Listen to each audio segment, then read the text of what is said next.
Our next caller is Sandy from Florida. Hey, Sandy, how can we help you? Hey Sal, how are you? Good. Good. Hey, so I have kind of a two-parter question. I'm currently running the MAPS aesthetic program, and my question is on the focus days. If I want to build my legs more, should I do it on more than one focus day?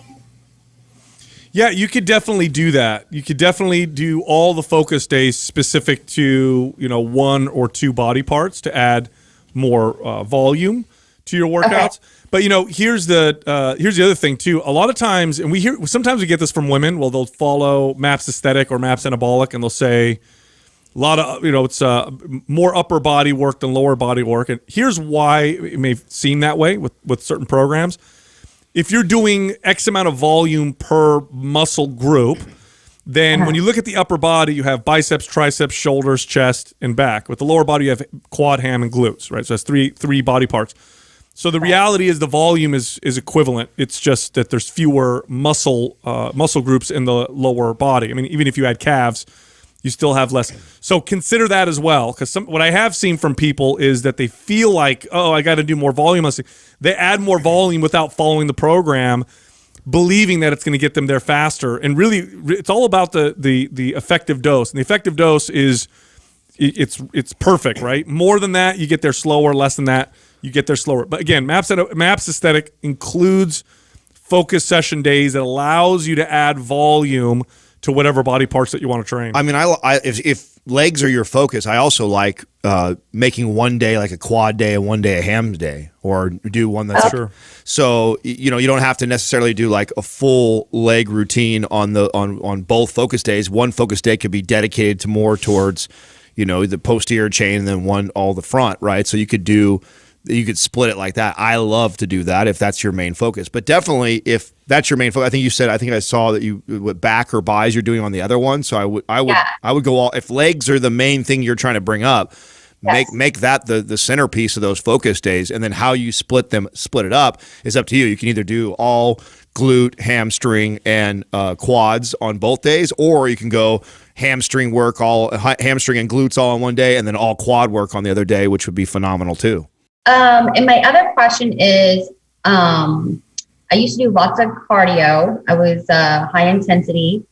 I messed up my metabolism. I slowed it down a lot. So I cut down my cardio to 3 times a week. So I'm doing cardio only on the 3 focus days a week. I do it first thing in the morning, fasted, and then at lunchtime, I'll do my focus. So if building and developing the legs is a main focus, I definitely wouldn't be doing any sort of high intensity cardio in the morning. So hopefully the cardio you're talking about is steady state or walking. So that would be my... Yeah, I do walking on the foundation days, and then on the focus days, I'll just do the elliptical, or on Saturdays, I'll just do like a 2-minute run, 1-minute walk up to like 30 minutes. Okay, well, that works. And consider, look, you said you overdid cardio before.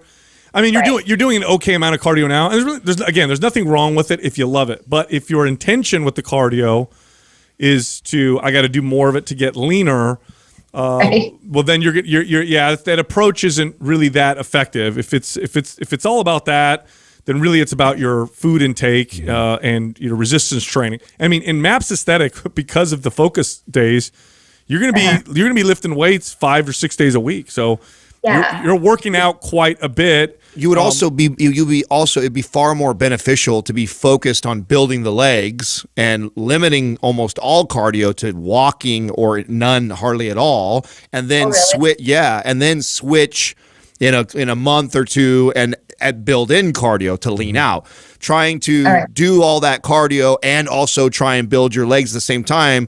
I mean, you're sending a bit of a conflicting signal to your body. It's like, do you want me to build, or do you want me to break down? And doing all that cardio and moving that much, you're going to tell the body to burn, and it's going to want to lean out. Trying to do it simultaneously is really difficult. You'd be far better off focusing on building and developing the legs, reducing the amount of cardio that you're doing, get to a place where you're like, oh, wow, I feel like I've added an inch to my legs or my butt or whatever your focus area is. Now I want to lean out a little bit. Now let's start to introduce the cardio. That would be a better strategy than trying to do it all together at the same time. Okay.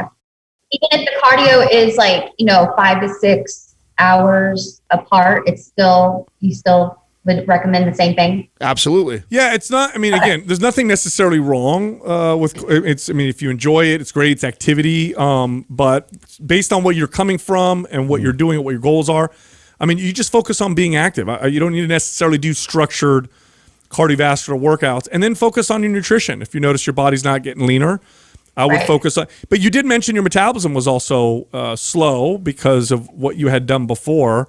You might want to focus, some dedicated time on boosting that. Just build muscle for a while before even thinking about cutting. Get it up to a certain point to where your metabolism is roaring, and then you cut from there, and then you've got a great position to cut from. Otherwise, you'll get stuck in this like, I cut, but then, oh my gosh, I have to eat so little to maintain. This is not sustainable.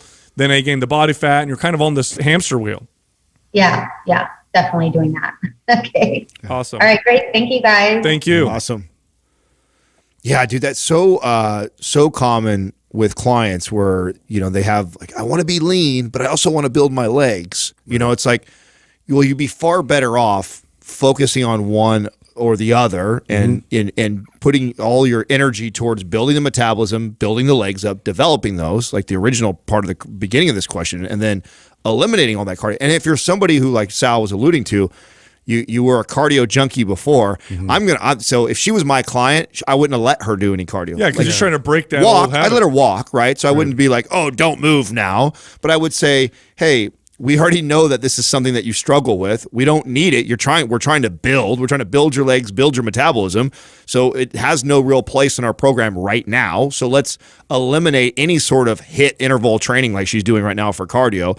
You can walk if you enjoy that, and it's part of like just your strengthen day. that signal more. That the need is that we need to build muscle in that general direction, and it doesn't mean that those focus sessions are really intense, because it's pretty moderate, the intensity. Really, it's restorative, and it's also sending and repeating that signal. That this part of your body really needs to come up and develop. Yeah, I think I've run into clients like this where it's not necessarily that they love all the workouts, but rather they fear what will potentially happen. That's right. Yeah. If they're not doing all this activity. I've worked. There was people I've worked with. It took me years to slowly work it off because they were so afraid. What's going to happen when I don't do my 20 miles a week of running, or what's going to happen when I don't work out every single day? But little by little, I wear them out, and they eventually cut it, and then all of a sudden they're like, I'm getting lean and it's easy, and my body wants to stay lean. Like, this is super weird. What's going on? It's like, well, because we're now working with the body rather than against it.